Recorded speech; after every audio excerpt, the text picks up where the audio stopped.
Budget অধিবেশনে তোপ মমতা বন্দ্যোপাধ্যায়ের। এখন এসআইআর চলছে, মনে রাখতে হবে জানালেন মমতা বন্দ্যোপাধ্যায়। আরো একবার আপনাদেরকে জানাবো, বাজেট অধিবেশনে তোপ দাগলেন মমতা বন্দ্যোপাধ্যায়। এখন এসআইআর চলছে, মনে রাখতে হবে মমতা বন্দ্যোপাধ্যায় তিনি জানালেন।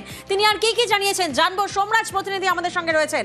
সোমরাজ, দেখো, বিরোধীদের উদ্দেশ্যে ফের কড়া মন্তব্য মুখ্যমন্ত্রী মমতা বন্দ্যোপাধ্যায়। রাজ্যপালের ভাষণ নিয়ে যখন জবাবি ভাষণ দেন মুখ্যমন্ত্রী মমতা বন্দ্যোপাধ্যায়, সেই সময় তিনি একের পর এক প্রশ্ন নিয়ে কড়া বার্তা দেন বিরোধী দলকে। বিশেষ করে বিরোধী দলনেতা শুভেন্দু অধিকারী একাধিক প্রশ্ন তোলেন রাজ্যপালের ভাষণ নিয়ে, এবং তা নিয়ে মমতা বন্দ্যোপাধ্যায় প্রথমত বলেন যে বারবার আপনারা বলছেন জমি দিচ্ছি না জমি দিচ্ছি না, কত জমি দেব। মমতা বন্দ্যোপাধ্যায় সেখানে উদাহরণ হিসেবে তুলে ধরেন বিএসএফ, সিআইএসএফ, এসএসবি সহ কেন্দ্রীয় একাধিক এজেন্সিকে জমি দেওয়া হয়েছে। মমতা বন্দ্যোপাধ্যায় এটাও বলেন যে কোনোভাবেই আমরা সীমান্তে অত্যাচার করতে দেব না। আগে যে 50 কিলোমিটার যে জমি পরিধি বাড়ানো হয়েছে সেটা বদল করুন, জমি কোনো সমস্যা নয় রাজ্যে। পাশাপাশি তিনি এটাও বলেন যে বাইরে থেকে যারা আসছেন প্লেনে বা বিভিন্ন সময় রেলে, তাদের তথ্য বারবার চাওয়া হয় কেন্দ্রীয় স্বরাষ্ট্র মন্ত্রকের তরফে। গত 10 বছর ধরে সেই তথ্য দেওয়া বন্ধ করে দেওয়া হয়েছে।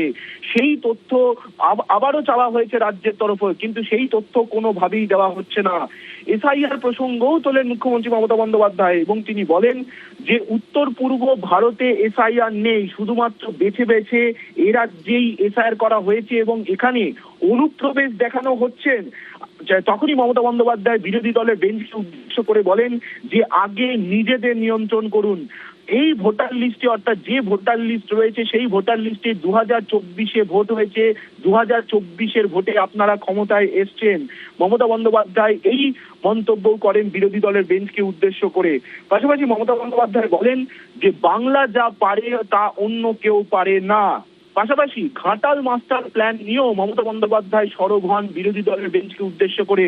মমতা বন্দ্যোপাধ্যায় বলেন যে আমাদের টাকাতেই আমরা বন্যা নিয়ন্ত্রণের কাজ করছি, বারবার টাকা চাওয়া হয়েছে, ঘাটাল মাস্টার প্ল্যানের টাকাও কেন্দ্রের থেকে চাওয়া হয়েছে, কিন্তু কেন্দ্র টাকা দেয়নি, আমাদের কথা শোনেনি। মমতা বন্দ্যোপাধ্যায় এটাই বলেন।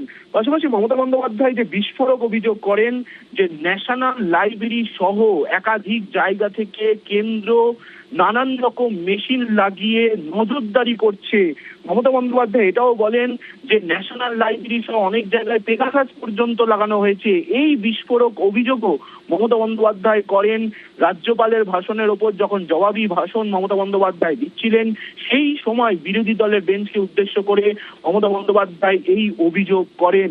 সব মিলিয়ে মমতা বন্দ্যোপাধ্যায় একদিকে এসআইআর, অন্যদিকে জমি সমস্যা, অন্যদিকে নজরদারি, এই ইস্যুগুলি নিয়ে বিরোধী দলের বেঞ্চকে একহাত করে সরব হন মমতা বন্দ্যোপাধ্যায়। বেশ, বাজেট অধিবেশনে তোপ মমতা বন্দ্যোপাধ্যায়ের। এখন এসআইআর চলছে, মনে রাখতে হবে জানালেন মমতা বন্দ্যোপাধ্যায়। অনুপ্রবেশকারীরা কোথা দিয়ে ঢুকেছে, কেন ছাত্র যুবরা ভোটার কার্ড অধিকার পাবেন না, বাংলাকে কেন টার্গেট করা হবে, তোপ দাগলেন মমতা বন্দ্যোপাধ্যায়।